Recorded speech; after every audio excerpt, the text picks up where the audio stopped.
Bem, pessoal, muito bom dia para vocês. Uma ótima semana, né, que se inicia. Qual é a nossa proposta na aula de hoje? Nós vamos tratar do stalking, né, do delito de perseguição, inserido ao rigor do artigo 147-A do Código Penal.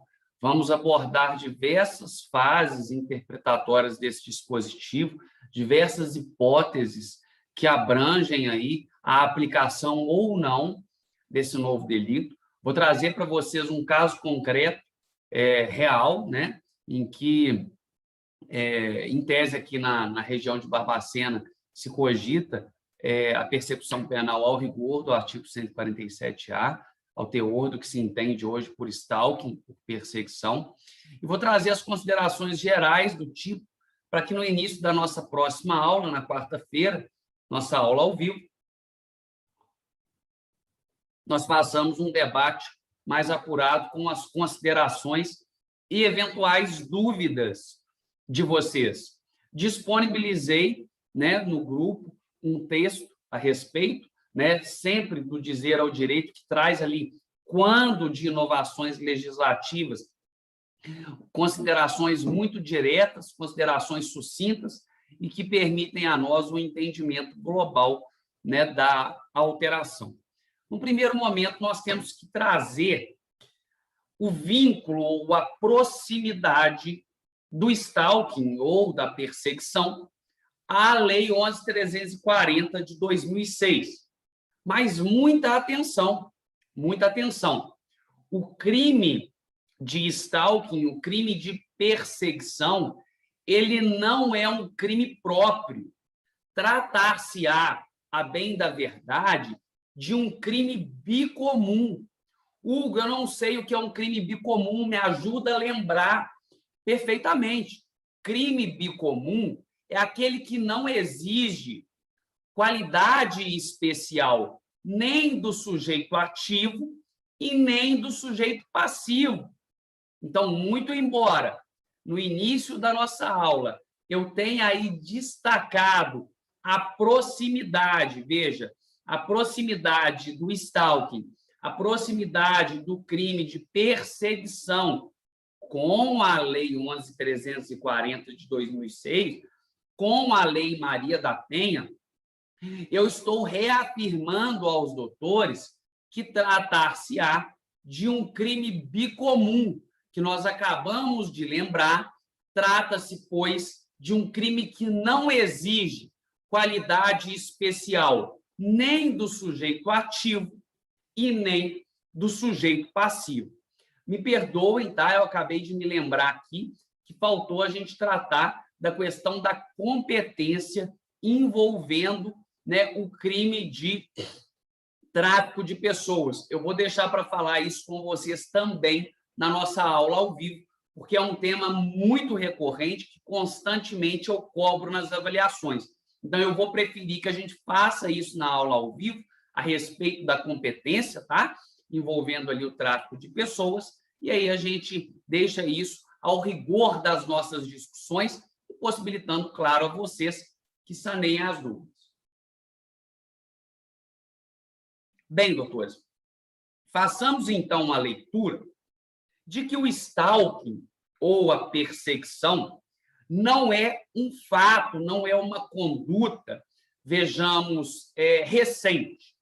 Eu posso dizer que sim, de fato, houve uma maior eclosão, quer dizer, há uma maior percepção da rotineiridade ou de uma maior incidência do stalking, da perseguição, a partir do ambiente o quê? A partir do ambiente o quê? Virtual, a partir do ambiente cibernético.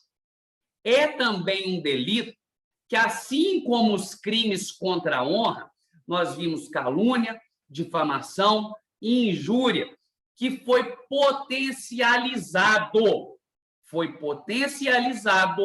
pelo ambiente virtual, mas não inaugurado. O delito de stalking, assim como os crimes de calúnia, assim como os crimes de difamação, assim como os crimes de injúria, artigos 138, 139 e 140, respectivamente, do Código Penal, foi potencializado com o ambiente cibernético e não inaugurado. Vejamos que, recentemente, nós tivemos um atentado contra a apresentadora Ana Hickman.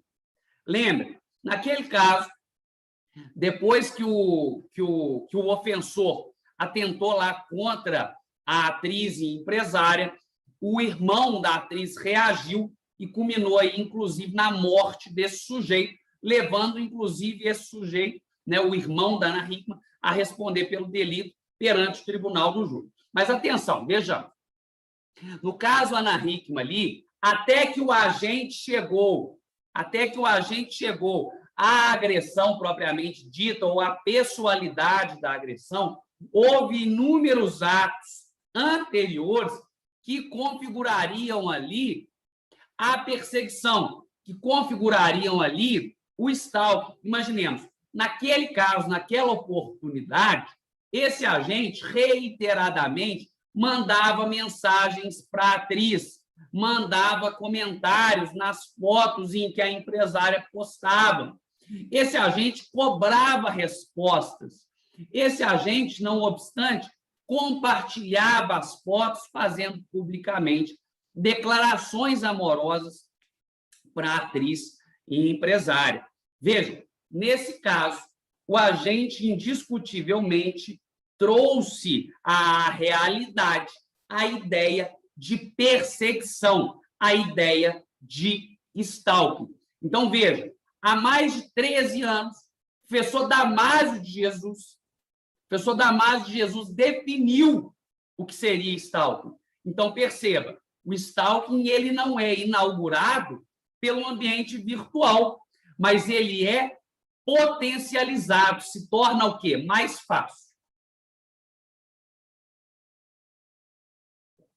Hugo, traz para mim um exemplo desconexo, traz para mim um exemplo descaracterizado da via do ambiente virtual, porque das últimas notícias que eu tive, eu só consegui perceber a incidência do stalking no ambiente virtual, que é chamado de cyberstalking.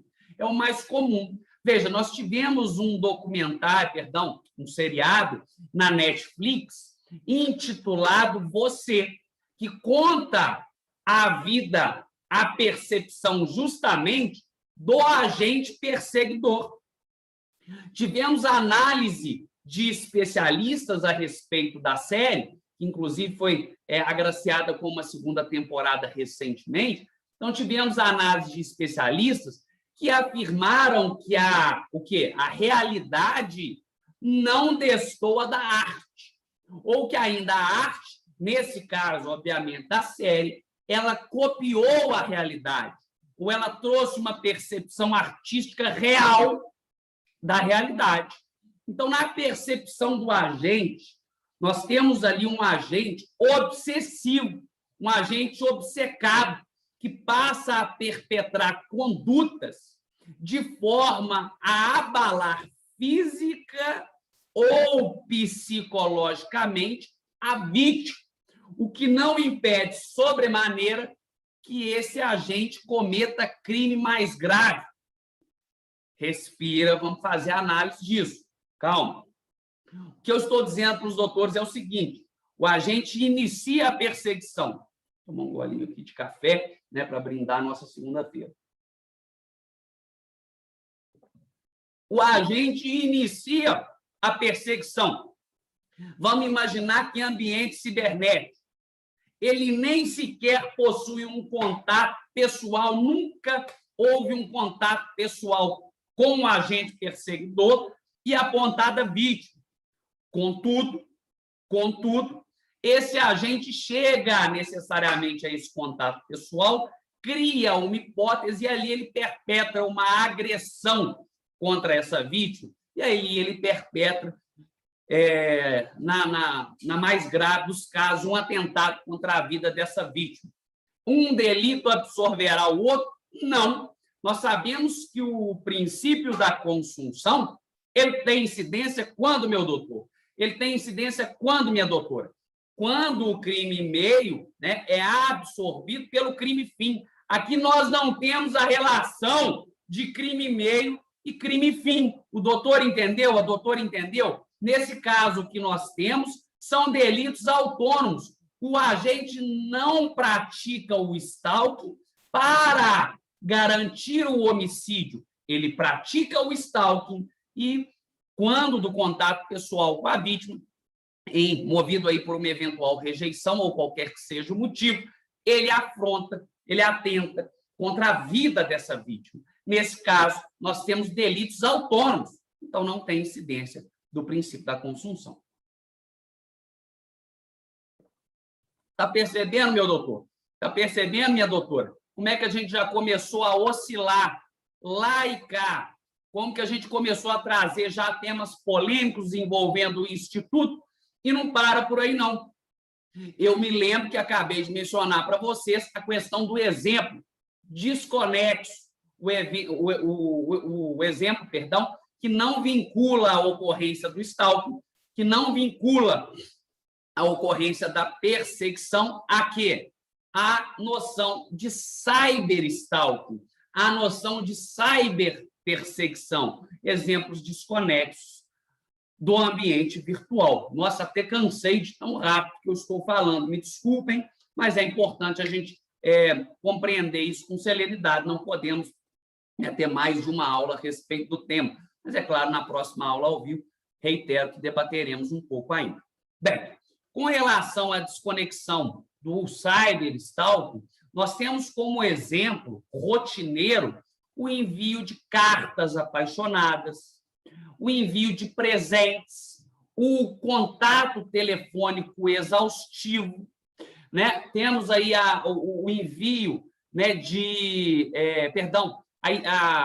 o espalhamento pelo apontado perseguidor de fatos contra a vítima ou de fatos que abalam a reputação moral, que abalam a reputação pessoal ou profissional da vítima, me perdoe. Então, nós temos essa ideia que não necessariamente o agente utiliza do ambiente virtual, mas que, sobremaneira, o ambiente virtual potencializa a ocorrência do stalking. Eu vou compartilhar a tela com vocês para a gente começar a estudar as elementares do delito.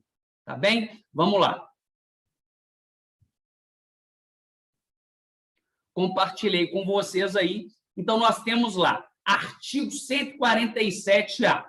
Primeira observação, tratar-se-á de um crime que protege a liberdade individual. Mas nós vamos ver que não é só a liberdade individual. Então, nós temos por objetividade jurídica, primariamente, a liberdade individual. Guarda essa informação, respira um pouquinho, que nós vamos complementar ela já já.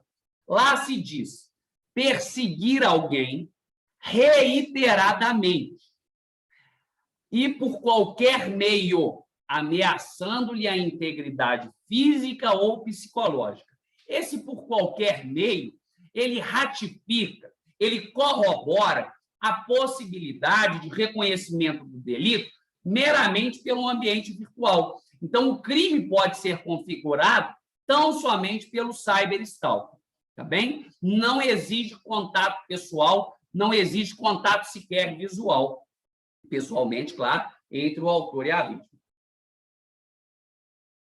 Então, vamos lá. Perseguir alguém reiteradamente por qualquer meio, ameaçando-lhe a integridade física ou psicológica, ameaçando-lhe a integridade física ou a integridade psicológica, restringindo-lhe a capacidade de locomoção. Então, veja, nós temos ali a possibilidade de consumação do delito de três formas. Vamos lá, a primeira, ameaçando-lhe a integridade física ou psicológica, restringindo-lhe a capacidade de locomoção ou, de qualquer forma, invadindo ou perturbando sua esfera de liberdade ou privacidade. A forma mais comum de consumação do delito, qual que é, meu doutor?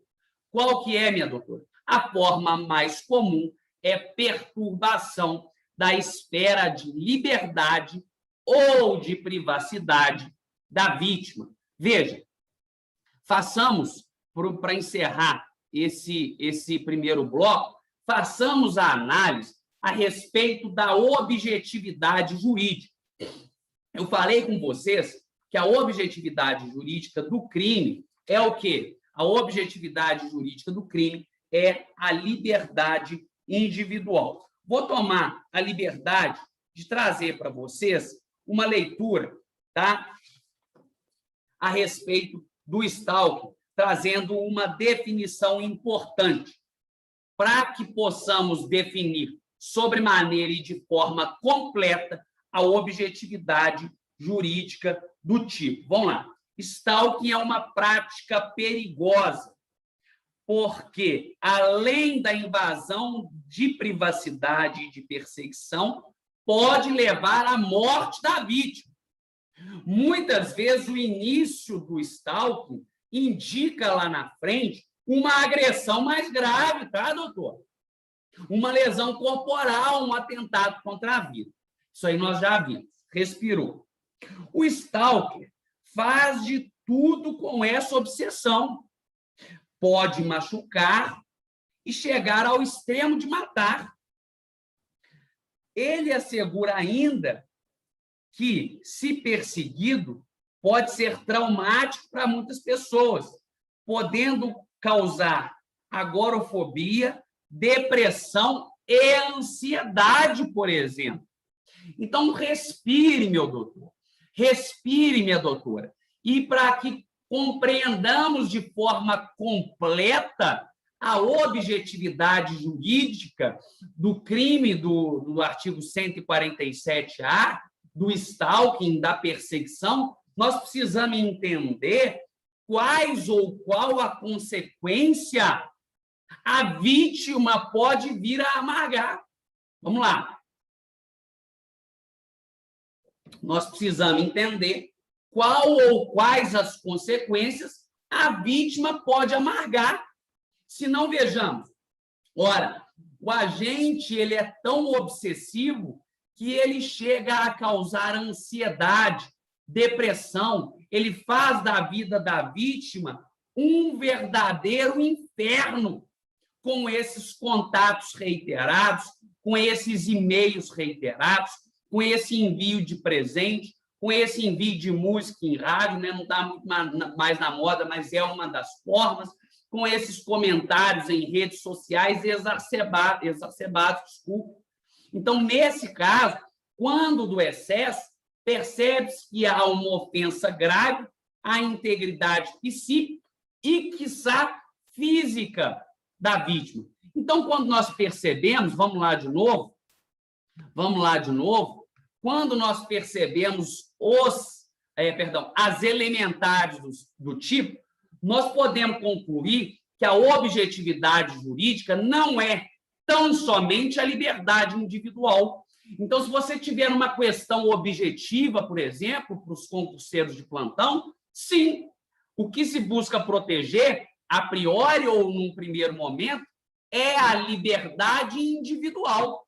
Mas veja que não só, porque os efeitos colaterais derivados da perseguição em relação à vítima são muito mais amplos que tão somente a sua liberdade individual, adentrando também na sua integridade física e na sua integridade psíquica. Não por outro motivo, temos aí um delito, meu doutor, de cúmulo obrigatório. Hugo, eu não sei o que é isso, mas sabe, sim, senhor, porque veja lá no parágrafo 2º do artigo 147-A, que lá se explana. As penas deste artigo são aplicáveis sem prejuízo das correspondentes à violência.